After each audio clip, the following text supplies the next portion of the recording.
Today we are going to see meglitinides as anti-diabetic agents. So what are meglitinides? They are benzoic acid derivatives of non-sulfonylurea moiety of glibenclamide.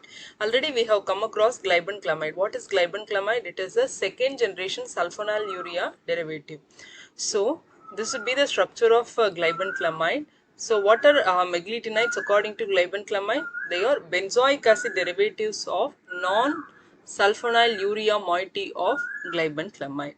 Okay, so here this would be the sulfonylurea moiety. This is urea, NHCONS. This is urea and this is attached with sulfone. So totally this thing can be called as sulfonylurea.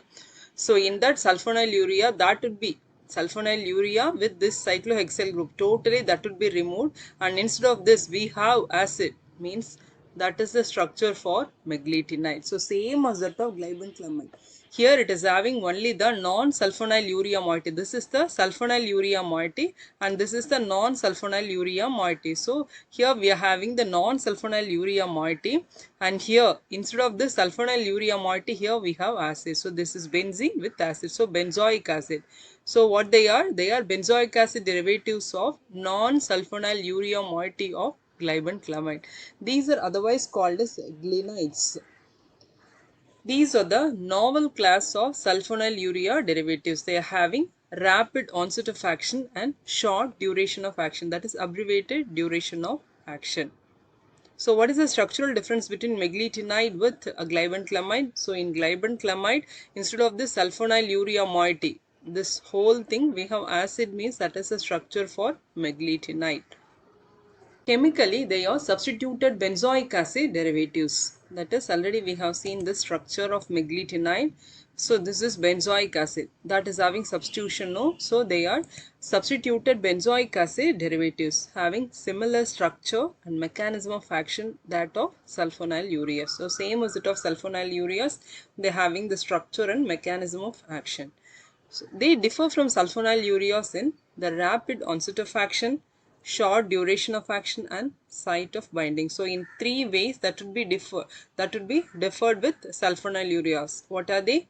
Rapid onset of action, shorter duration of action and site of binding. These are the examples for meglitinides. They are repaglinide, natiglinide and mitiglinide. So what they are? Repaglinide, natiglinide and mitiglinide. We'll see the mechanism of action of meglitinides. It is having similar mechanism of action as sulfonylurea derivatives. So same as that of that. So what it is? This meglitinides bind with the sulfonylurea receptors that are present in ATP sensitive potassium channels. So that ATP sensitive potassium channel, no, that is having two binding sites. Already we have seen that two binding sites. One is for ATP, another one is for sulfonylurea. So the meglitinides are going to bind with this sulfonylurea receptors. So because of binding, what happens? That channel, no, that ATP sensitive potassium channel, that would be closed. Where that is present? That is present on the plasma membrane. So that channel would be closed and leads to depolarization of the cell. Because of depolarization, this potassium ions, no, they are not able to enter that because already it is closed. That channel will be closed, so it prevents the potassium from entering. So this depolarization opens the calcium channels. That leads to rapid influx of calcium ions. Because of the influx of calcium ions, there would be increased intracellular calcium and causes alteration in cytoskeleton and stimulates the translocation of insulin containing granules to the plasma membrane. It causes the exocytic release of insulin. So that was the main action of meglitinides. Already we have seen both are having, meglitinide and sulfonylureas are having similar mechanism of action. But it has a weaker binding affinity and faster dissociation from the binding site. It is going to bind with the sulfonylureas, no? So it is going to bind with the sulfonylurea receptors.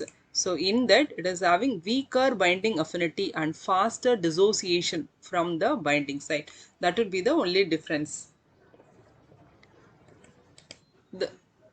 This was the diagrammatic representation of this mechanism of action. Already we have discussed this in sulfonyl ureas. So what it is? This meglitinides will bind with the sulfonyl urea receptors, and because of that what happens? This channel will be closed. Then on depolarization, so because of depolarization what happens? This calcium channel will be opened, and so calcium ions would be entering there. It causes increased calcium levels, and finally the insulin would be released. That makes the insulin to release. So that was the mechanism of action of meglitinides. Next drug is called repaglinide. Already we have seen these are having the basic nucleus as benzoic acid. So in the benzoic acid at second position it is having ethoxy group. Fourth position it is having ethyl.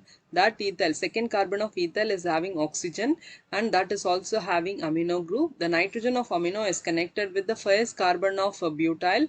That butyl is having methyl in third position, and the same first carbon is connected with phenyl. That phenyl is having piperidine at second position. So what all would be there? Benzoic acid. What are the rings present there? One is benzoic acid, phenyl and piperidine. So what all would be there? Benzoic acid, second position we have ethoxy, fourth position we have ethyl. So second ethoxy, fourth ethyl. Second carbon of ethyl is having oxygen, that is connected with amino, and that is having butyl, that is attached with the butyl. And the first carbon is connected with the phenyl. First carbon of butyl is connected with this nitrogen, and also it is connected with the phenyl. That phenyl is having piperidine in second position.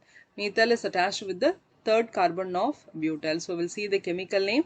What is the parent I said? That is called as benzoic acid.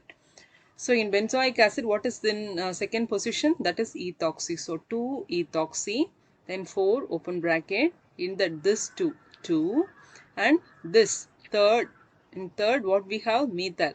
So 4, 2, 3 methyl.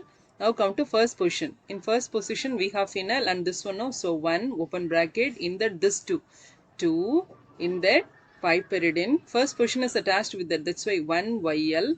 This is phenyl. Then this butyl amino.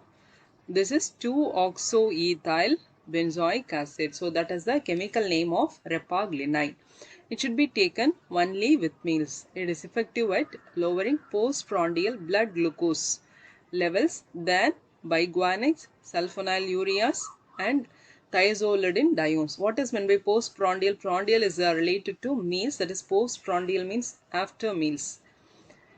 This drug is used in the treatment of type 2 diabetes mellitus. Already we have seen while comparing with sulfonyl ureas, it is having rapid onset and shorter duration of action. It is not associated with prolonged hyperinsulinemia, that is seen with sulfonyl ureas. So it produces fewer side effects while comparing with sulfonyl ureas. What are they? They are weight gain and hypoglycemia.